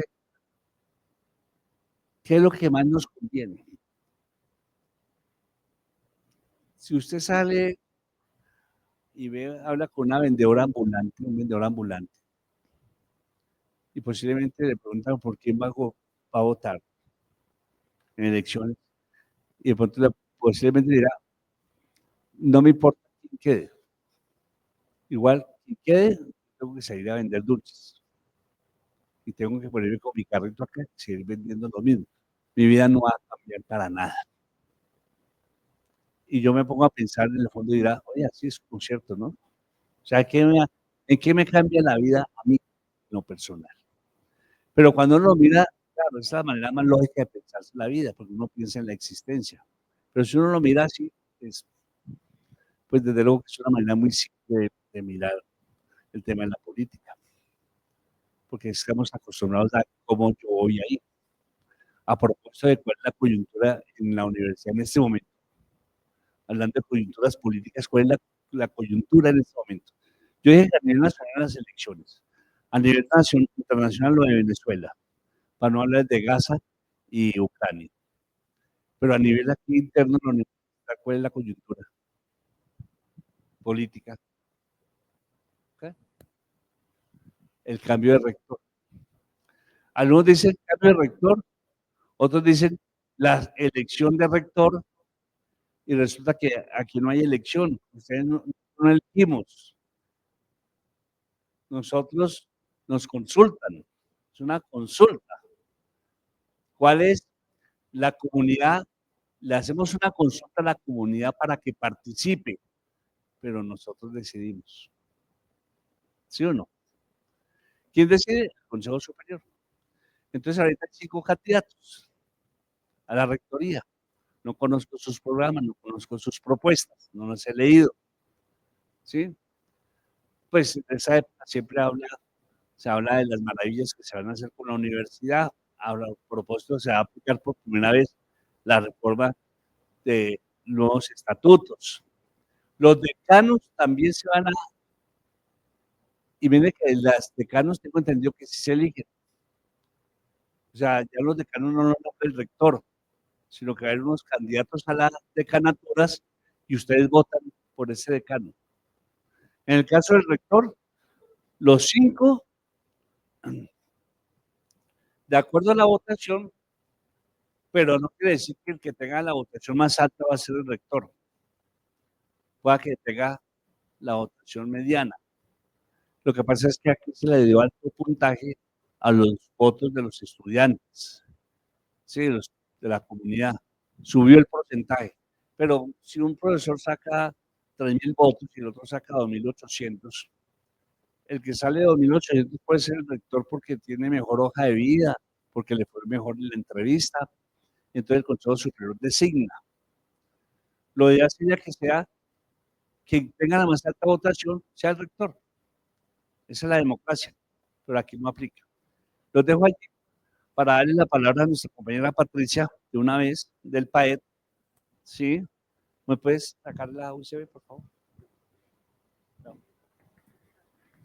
La UCB. ¿Me la cierras? Por favor. La cierras para sacar la UCB. Entonces, esa es la idea.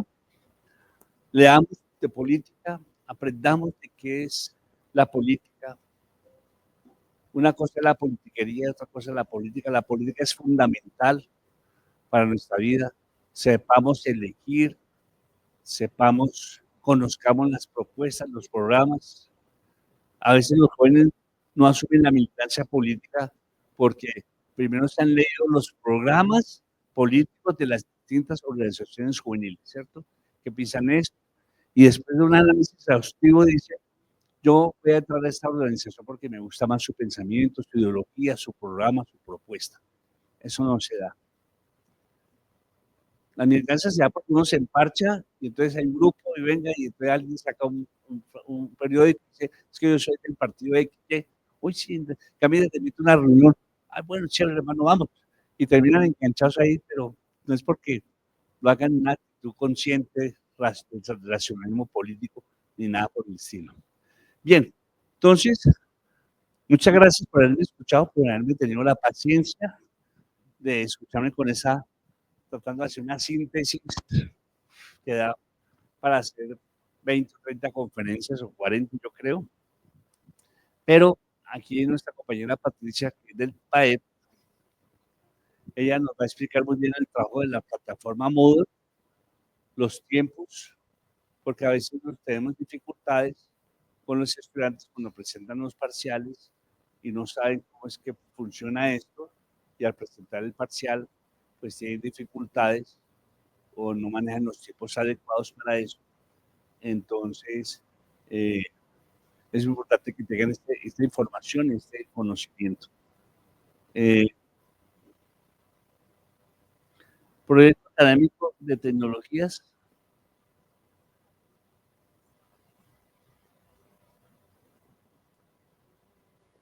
Larguísimo, ¿cómo se llama?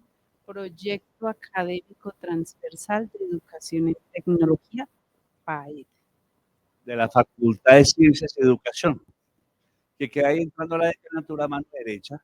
Para cualquier duda que tengan, se pueden acercar allá y conversar aquí con nuestra compañera Patricia.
Bueno, qué pena con ustedes la demora.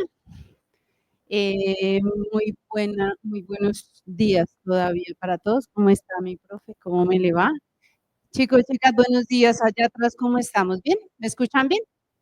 Sí, listo, bueno. Eh, Nada, vengo a traerles una información de manera muy rápida para complementar este trabajo que ustedes hacen acá de manera presencial.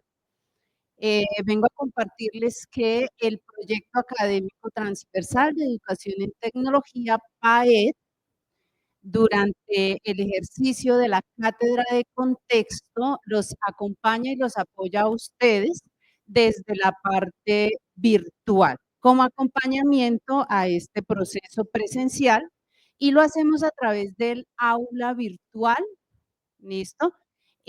Donde ustedes tienen acceso a recursos, a información general de la misma cátedra y sobre todo también tienen acceso a la sección de evaluación de la cátedra. Es el espacio que les brinda a ustedes el acceso a los cuestionarios de evaluación de cada uno de los cortes. Primer corte, segundo corte y evaluación final. ¿Listo? Entonces, en esa perspectiva, les comentamos que lo primero y más importante para que ustedes puedan tener acceso oportuno, ¿cierto? Oportuno lo digo, ¿por qué? Porque a veces hoy es el examen, hoy es el cuestionario y me dio por mirar hoy si tenía acceso al aula virtual, ¿cierto? Y me di cuenta que tengo un problema con el correo, con el mismo acceso al aula virtual y no pude ingresar a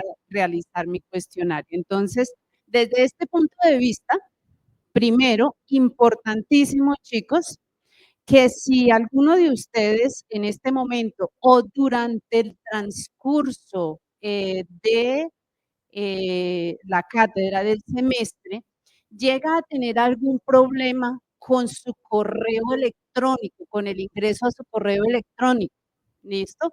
Principal problema, perdí mi celular y me tocó cambiar mi número, ¿cierto? Y eso es, pues, digamos que una dificultad, no hablemos de problemas, no seamos tan extremistas, ¿cierto? Eso es una dificultad. ¿Por qué? Porque no podré obtener mi código de seguridad de acceso al correo electrónico. Y si no tengo acceso al correo electrónico, tampoco tendré acceso al aula virtual. Entonces, si alguno de ustedes llega a tener algún problema relacionado con su correo electrónico, pueden remitirse o remitir un correo a red de datos en el segundo punto que aparece ahí, listo, solicitudes relacionadas con dificultades de correo electrónico, remiten el correo a solicitudesudnet@udistrital.edu.co, listo. Si quieren, también lo pueden hacer directamente a la extensión de ellos. Ellos funcionan, Red de Datos funciona en la sede de Aduanilla de Paibo, ¿listo? Pueden remitirse a la extensión 7500 y ellos ahí también nos han atendido de una manera muy diligente, la verdad. ¿Qué hacen generalmente los estudiantes para no ir hasta allá y marcar desde una extensión interna aquí de la universidad y que la atención sea más pronta? Pasan por la oficina del PAE y allá desde la extensión vamos y nos atienden muy rápido, ¿listo? Entonces, la oficina del PAE se encuentran ustedes como entrando a la misma decanatura a mano derecha. Hay una cartica grande al fondo, dice PAE, y ahí nos encuentran, con mucho gusto ahí les podemos colaborar para quienes en algún momento tengan dificultad con respecto al acceso al correo electrónico. Ahora bien, ya tengo acceso a mi correo electrónico, necesito el ingreso o el acceso a aulas virtuales, teniendo en cuenta las actualizaciones y modificaciones que se hacen cada año, ¿no? Porque a veces me desvinculé un tiempo de la universidad y cuando volví, los accesos, las plataformas y demás estaban en otro lugar. Entonces, importante, si no tengo el enlace de acceso directo, ¿listo? Me puedo ubicar aquí puede ser desde la página de la facultad o de la universidad, por aquí debajo de este banner principal, hay un enlace, perdón, le di clic a otro, un enlace que tiene un iconito que dice aulas virtuales, ¿listo? Por acá también ingresar, él los va a dejar acá directamente en la plataforma, listo para que ustedes se logueen. Quienes de pronto están utilizando ahorita aulas virtuales con otros docentes, pues nada, será información ya conocidísima. Pero de pronto para quienes no, aquí en la esquina superior derecha en su caso, ¿listo? está el botoncito o la opción de acceder. Ahí nos vamos para el ingreso. Y como la cuenta de correo electrónico de ustedes está relacionada con la plataforma de Moodle, la forma de ingreso es a través de este botón, Office 365.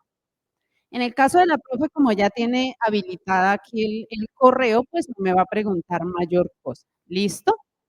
Si usted está intentando el ingreso y hace clic sobre el botón de Office, pero le aparece un mensaje sobre una franjita como rojita que le dice que como que no tiene acceso, como que no tiene usuario, como que tiene un problema con su usuario, en ese caso, chicos, chicas, antes de cualquier cosa, antes de cualquier parcial, ustedes se van a remitir ahora sí, ¿a quiénes? A los del PAED.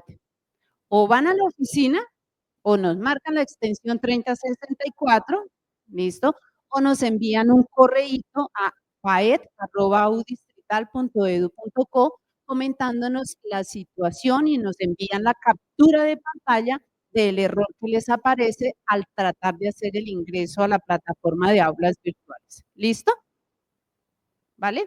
Entonces, ahí ya tenemos la solución en caso de alguna dificultad de correo o de ingreso a la plataforma de aulas virtuales. Ya solucioné, ¿listo? Ah, bueno, alguien dirá, bueno, ¿y para qué son estas dos cajitas acá del nombre de usuario y la contraseña? Estas cajitas se usan en algunos casos, en algunas situaciones muy especiales y se llama el ingreso manual para el estudiante, ¿listo? Y se habilita en casos de verdad muy extremos. Por ejemplo, en el caso de que el estudiante se quedó sin su teléfono celular y no tiene teléfono celular, definitivamente no tengo teléfono celular, ¿cómo hago para ingresar? Así no pueda ingresar a su correo electrónico, ¿cierto?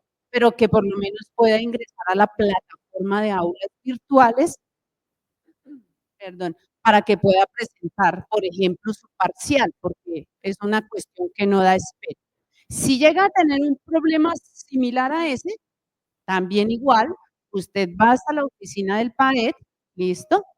Y nosotros con mucho gusto le colaboramos activándole un ingreso manual y le vamos a decir cuál es el nombre de usuario que tiene que escribir y cuál es la contraseña que tiene que escribir. En caso de que le pase, porque usted tiene un amigo suyo o el amigo del amigo, el amigo de la novia, de no sé qué, tiene ese problema que no puede ingresar al aula virtual, usted ya le dice, vea, pásese por el PAED y allá le ayudan activándole un ingreso manual.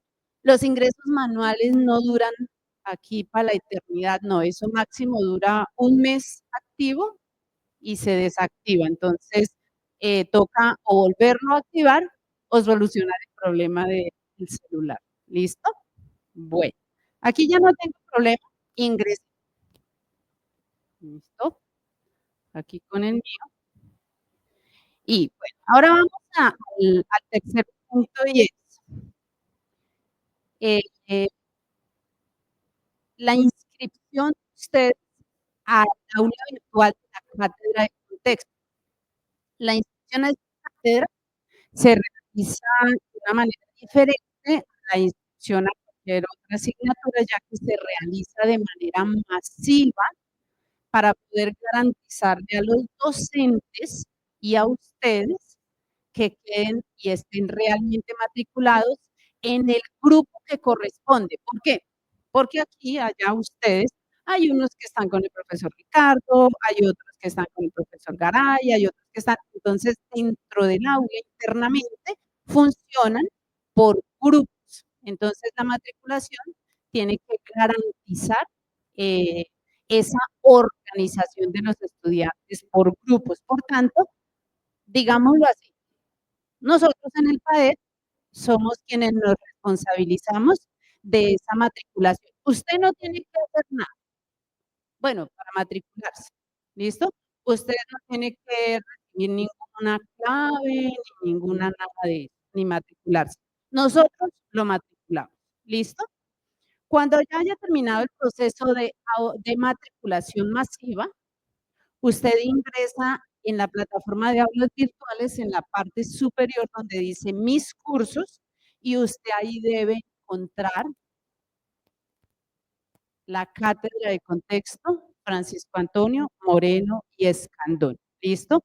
Ojo, a veces se les esconden y dicen tan raro, el profe me dijo que ya me habían matriculado y todavía no. Esta cátedra todavía no les está apareciendo, están en proceso de matriculación, ¿listo? Entonces, no se maten buscándola todavía. Si les sucede que algún profe le dice, no, si yo ya lo matriculé y usted no ve el aula virtual acá, es porque tiene que mover este filtro, ese que encuentra allá, ¿listo? En mis cursos. Y puede ser que el filtro esté ubicado en pasados, entonces no le muestra los cursos actuales. Mejor déjelo así en todos, ¿listo? Ahí va a encontrar el aula virtual de cátedra de contexto en este caso. Yo creería que máximo, hoy es jueves, viernes, entre el martes o miércoles de la próxima semana ya podrá visualizar su aula de cátedra acá, ¿listo? Bueno, ahora, yo la voy a buscar para mostrarles y hacerles un ejemplo, ¿listo? Sobre todo en la parte de evaluación, cómo se maneja y cómo van a visualizar esta aula virtual. Entonces, yo la voy a buscar por acá. Si ustedes también lo quieren hacer así, también es posible. Me ingreso en las categorías a los pregrados. De los pregrados me voy para la Facultad de Ciencias y Educación y en la Facultad de Ciencias y Educación busco la categoría Proyectos Especiales. Y aquí está, en tercer lugar, el PAIET, que es a quien pertenece la cátedra. Bueno, y ahí le va a aparecer. Yo voy a hacer un ejercicio, mientras esta termina su construcción, voy a hacer un ejercicio con el aula del semestre anterior, ¿listo? Esta es la visual, así la van a ver ustedes, rojita, con ese banner en la parte superior, como ustedes ven, esta es la del semestre anterior, por aquí abajo están los docentes, en fin, ¿listo? Luego van a visualizar, que se me hizo, está cargando, van a visualizar por aquí el video de presentación, ¿listo? Y de bienvenida de la cátedra de contexto. Debajo de eso, en la estructura del aula, viene un menú, aquí se llama el menú de acordeón, ¿listo? Y en ese menú ustedes van a poder explorar la información respecto a la cátedra. Entonces, van a poder revisar el perfil de los docentes que los van a estar acompañando de acuerdo al grupo que corresponden, ¿listo? Bueno, por aquí hay cositas en actualización y construcción, me disculparán. Pueden consultar el sílabus, ¿listo? Para que dentro de todo también sepan qué es lo que van a trabajar durante la cátedra, el plan de trabajo, los objetivos, la metodología y un apartado con los referentes bibliográficos. Entonces, es la información sobre el curso. Esa la pueden revisar en este primer menú. Y ya por aquí vienen los espacios donde ustedes encuentran esos recursos de apoyo para cada una de las sesiones, algunos videos, algunas grabaciones de las sesiones, ¿listo? Entonces, voy a meterme, por ejemplo, aquí en unidad 2, ¿listo? Y les muestro cómo vamos organizando, porque digamos que estos espacios se van organizando en la medida y se van alimentando en la medida en que va transcurriendo la cátedra, ¿listo? Entonces, por ejemplo, aquí en la unidad 2, ¿listo? Por sesión vamos disponiendo materiales, entonces este fue el material que el profesor utilizó. Esta semana el profesor Garay, una presentación, la dejamos ahí como apoyo para el estudio de ustedes. En la siguiente se dispuso el video que se graba acá de la sesión. ¿Este año lo van a grabar, profe? ¿Todas las sesiones o no? Sí, y en adelante todas las sesiones las graban o no. De pronto sí. Bueno, la grabación de las sesiones sí depende de la organización de los profes. Si se graban todas las sesiones, se suben todas las sesiones acá grabadas para que ustedes las puedan volver a consultar. Materiales como PDFs, presentaciones, ¿listo? Entonces, eso por unidad, ¿listo? Por sesión de clase. Y ahora sí llegamos a esta, la más esperada, el apartado de evaluación, ¿listo? Y en este apartado ustedes van a ir encontrando, en la medida en que vaya transcurriendo la cátedra, los cuestionarios o los parciales por corte. Entonces acá estamos visualizando primer corte, segundo corte y final, pero hay dos. Mucho ojo con esto. El aula virtual, además de que los agrupa a ustedes por grupo y por docente, también tiene dos grandes grupos que son los chicos que ven la cátedra de contexto los días lunes y ustedes, que son los que ven la cátedra de contexto los días jueves. Por eso ustedes siempre van a encontrar así.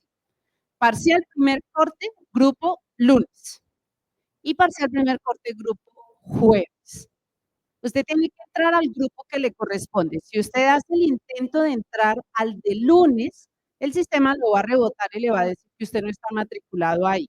Tiene que presentarlo en el grupo que corresponde y la fecha que corresponde. Los profes y en los calendarios y en los cronogramas de trabajo siempre está dispuesta la fecha del parcial. ¿Listo? Entonces va a estar configurado por fecha y hora, ni antes ni después. ¿Cierto? Si el parcial era hoy, 4, y se abría a las 10 de la mañana y se cerraba a las 12 del día, y usted intenta abrirlo a las 9 de la mañana, no va a poder presentarlo. Le toca esperar que sean las 10. O si lo abrió a las 12 y 1 minuto, o a las 12 en punto, tampoco va a poder presentarlo. ¿Listo? Se configura para el día y la hora en la que sus docentes les informaron. Importantísimo, lean muy bien la indicación que los profes les dejan acá. Esto es un ejercicio del semestre pasado. Entonces, ellos siempre les van a decir ahí cosas muy importantes. Número de preguntas del cuestionario. Tipo de cuestionario. Bueno, que finalmente siempre nuestros cuestionarios en cátedra son cuestionarios de tipo secuencial. ¿Listo? ¿Qué quiere decir secuencial?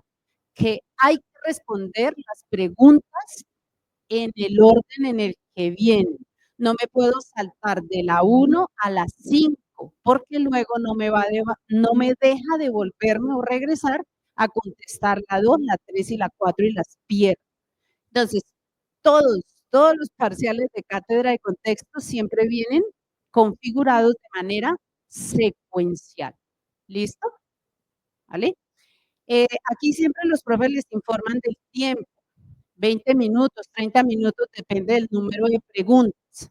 Esos 20 minutos tiene que contarlos en el transcurso de tiempo desde las 10 de la mañana a las 12 del día. Entonces, recomendación, dele tiempito, siéntese con tiempito a realizarlo. Ábralo con tiempo, no lo vaya a abrir a las 11:50 porque ya no va a tener 20 minutos o 30, ya va a contar con 10 minutos nada más. ¿Listo? Entonces, procure abrirlo tipo 10, 10:30 de la mañana máximo y realizarlo para que en caso de que se le presente alguna situación por el internet, por la luz o por alguna cuestión, tenga tiempo de resolver. ¿Listo? Yo estaba resolviendo mi cuestionario. Eran 20 preguntas. Iban la 15, ¿cierto? Me quedaban de los 20 minutos 10, digamos. Y se me fue la luz o se me apagó el computador. Y me demoré siempre más de 10 minuticos en conseguir otro computador o desplazarme donde había internet. ¿Será que ahí ya se me terminó el tiempo, se me venció la posibilidad y me tocó dejar hasta ahí? No, ¿cierto? Si todavía no son las 12 del día, yo tengo la oportunidad de abrir nuevamente y el sistema me va a preguntar si quiero continuar en el intento. ¿Listo? Y él sigue con los 10 minutos que me quedaban todavía. ¿Listo? A no ser de que ya sean las 12. Por eso toca madrugar. ¿Listo? Ya usted entró, resolvió su cuestionario, pregunta por pregunta, las fue enviando y cuando terminó, ojo acá porque él siempre le va a decir cuánto tiempo le queda, ¿no? Y cuando terminó todas las preguntas, usted le dio al último botoncito. El último botoncito le dice eh, eh, enviar todo y terminar. ¿Qué pasa si se me olvidó darle clic al último botoncito porque me dio afán y salí corriendo por allá y dije, ay, no, ya no tengo tiempo? Si a usted le olvida darle clic a ese botoncito de enviar todo y terminar, es como si estuviera presentando un parcial aquí en una hoja, ¿cierto? Y se levanta, se va para su casa y se lleva la hoja del parcial. Entonces, ¿qué pasa? ¿Cómo se le va a calificar? ¿Listo? Aquí sucede lo mismo, tiene que darle cierto término para que el sistema le cierre y le dé la nota correspondiente. ¿Listo? Entonces, eh, eh, nada, si usted tiene una solicitud, chicos, chicas, resulta que ustedes tienen una solicitud porque no pudieron presentar el parcial, porque algo pasó, ¿cierto? Me enfermé, alguna cosa pasó, ¿cierto? ¿A quién me remito para solicitar que me vuelvan a abrir el parcial? ¿A quién me remito? ¿A los profes de la cátedra o al PAED? ¿Quién dice? ¿Al PAED? No, tienen que pedir la autorización con los profes. ¿Listo? Ustedes tramitan eso al correo de los profes. Bueno, ustedes ahí se hablan con Leslie, que es la monitora. Bueno, tramitan todo el tema, qué es lo que hay que presentar, la excusa y demás. Y los profes son los que le envían el correo al PAED diciéndole, señores PAED, por favor me le habilitan el parcial de primer corte a fulanito de tal, tal día, de tal hora a tal hora. ¿Listo? Entonces, por favor, eso es muy importante. Cuando tengan ese tipo de solicitudes, se resuelven es con sus profesores de la cátedra de contexto. ¿Vale? Preguntas, solicitudes, inquietudes. Cualquier cosa, ya saben que estamos para servirles. Señora, grite.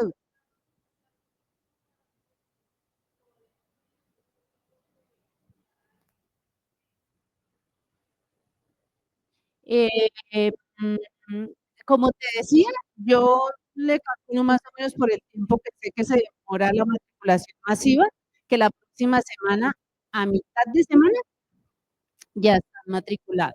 O a más tardar a final de la semana. ¿Listo? En, en caso de que no, están también en contacto con Leslie, que Leslie también está muy en contacto con nosotros y nos está preguntando, o yo le estoy diciendo a ella, y aquí mismo en la cátedra pueden preguntar. ¿Listo? Yo te... ¿Alguna otra pregunta?